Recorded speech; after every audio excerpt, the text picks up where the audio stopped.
మహబూబ్ నగర్ జిల్లాలో అకాల వర్షం రైతులను ఆగం చేసింది.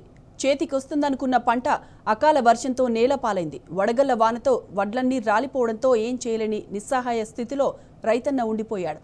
పంట చేతికొచ్చే సమయంలో వానదేవుడు అన్నదాతను తీవ్ర నష్టానికి మిగిల్చాడు.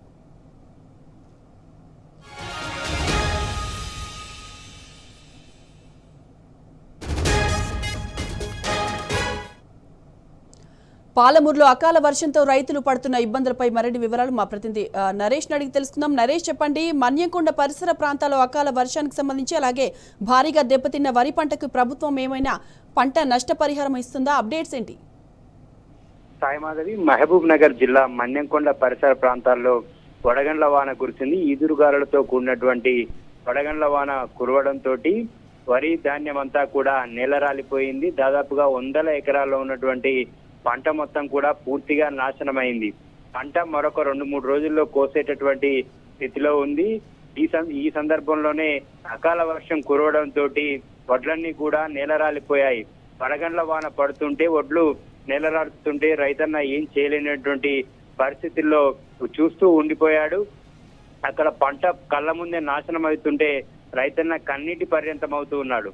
అయితే మన్యంకొండ పరిసర ప్రాంతాల్లో కురిసినటువంటి ఈ వర్షానికి పెద్ద ఎత్తున పంట నష్టం జరిగింది. మరోవైపు మన్యంకొండ గుట్టపైకి వెళ్ళేటటువంటి దారిలో పెద్ద ఎత్తున ధాన్యాన్ని ఇప్పటికే హార్వెస్ట్ చేసినటువంటి రైతులు అక్కడ తీసుకొచ్చి కళ్ళాల వద్ద గత 10 రోజుల నుంచి కూడా ఆరబెడుతూ ఉన్నారు. నిన్న సాయంత్రం కురిసినటువంటి వర్షానికి కుప్పపోసి కనీసం కవర్లు కప్పేటటువంటి ఛాన్స్ కూడా వాన ఇవ్వలేదు. ఆ ఈదురుగాలతో కూడినటువంటి వడగళ్ల వానతోటి అక్కడ ఉన్నటువంటి ధాన్యం అంతా కూడా పూర్తిగా తడిసి ముద్దయింది. వానకు నీళ్లలో ధాన్యం అంతా కూడా కొట్టుకుపోయింది. దాదాపుగా 1000 బస్తాలకు పైగా ధాన్యం పూర్తిగా తడిసిపోయింది. రైతులు అక్కడికి ప్రభుత్వ కొనుగోలు కేంద్రం అక్కడ ప్రభుత్వం ఏర్పాటు చేసింది. ఈ నెల 7వ తేదీన స్థానిక ఎమ్మెల్యే ఎన్ఎం శ్రీనివాస్ రెడ్డి ఆ యొక్క కొనుగోలు కేంద్రాన్ని ప్రారంభించారు. కానీ అప్పటి నుంచి ఇప్పటి వరకు కూడా ఒక్క గింజ ధాన్యం కూడా కొనలేదు.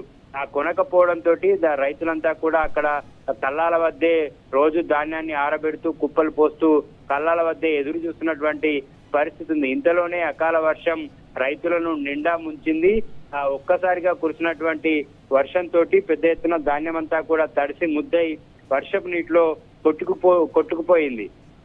అయితే ప్రభుత్వం 7 రోజులై ప్రారంభించి కొనుగోలు కేంద్రం లో ఒక్క గింజ కూడా కొనలేదు.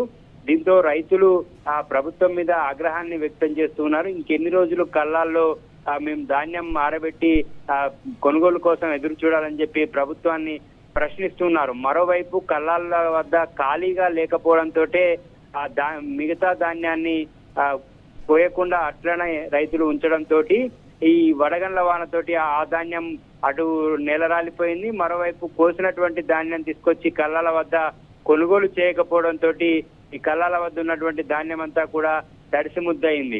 అయితే పంట నష్టానికి సంబంధించి కూడా ప్రభుత్వం ఆదుకోవాలని చెప్పి రైతులు డిమాండ్ చేస్తున్నారు. మరోవైపు తడిసిన ధాన్యాన్ని కూడా కొనాలని, కొనుగోలు కేంద్రాల వద్ద తొందరగా కొనుగోలుని ప్రారంభించాలని చెప్పి కూడా రైతులు ప్రభుత్వాన్ని డిమాండ్ చేస్తున్నారు. సాయిమాధవ్.